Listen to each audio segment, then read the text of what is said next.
There's a very interesting study that's come out of NASA that suggests that if we were to re-vegetate both the Sahara and the outback in Australia, the amount of CO2 that would be mopped up in the process would be equal to all of the CO2 that we're currently emitting. Yeah, I was going to come up with a whole bunch. Well, I have a whole bunch of ideas for new shows, but I think we should probably chew on the last week's stuff a bit more.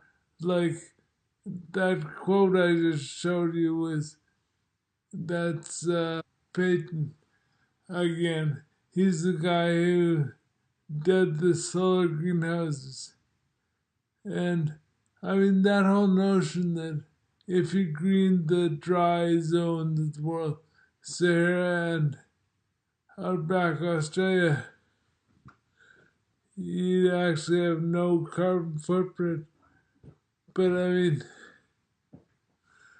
well, at least it wouldn't be expanding anymore. But we would still have, 400 and some odd parts per million. And big balance. Like those guys probably have lots of money. The people who are in favor of pollution, they should probably do it. Maybe there should be a tax or something to make that happen. Because it doesn't even sound very expensive.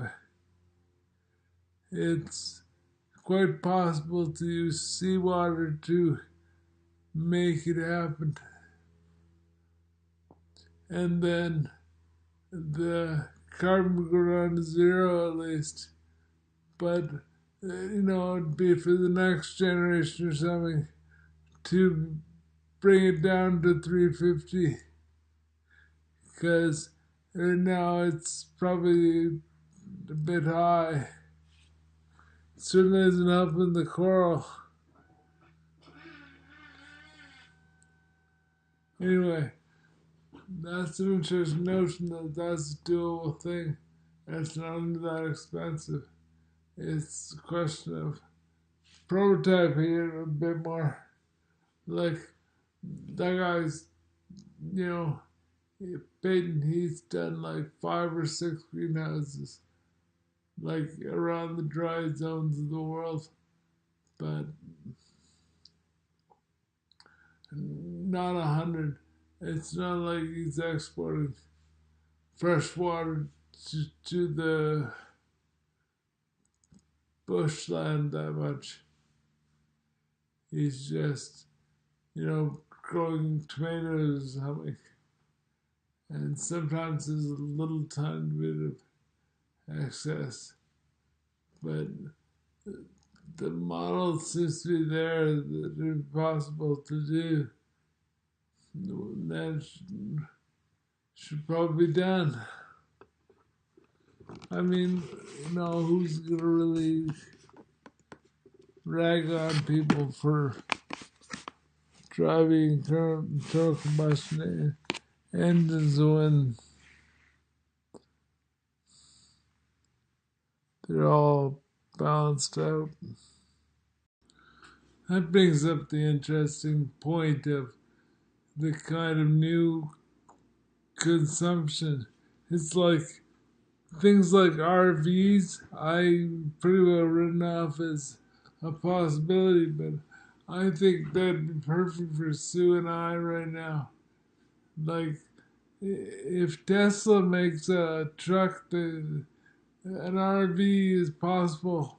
So, it won't be that unethical to go camping with an RV. Why do I bring that up? Oh, because, okay, all of a sudden, it's not that bad to pollute because carbon is balanced, and all of a sudden, driving a sink pot boat is okay, and other things. It's like, really, if I could be quite evil, it'd be nice in some ways. That's weird to think, but it's real too. That's what the all companies should get, is that people would actually consume their products more if got balanced. I mean, that goes against the dogma that's being put forth by the oil companies, is that the greenhouse effect doesn't exist. But I mean, how long can they deny the, if 97% of scientists are saying it does exist, just because they don't want to, they're keeping it down, but really, how long can they keep it down? But I mean, that's an interesting one. Like, is there a marketing opportunity there? Like, should they be approached and told that the key to becoming good again and rich again is, balancing the ecosystem out? Because then it's not that bad to drive an RV and a yacht. Two things I'd like, but I don't want to do because they're kind of unethical.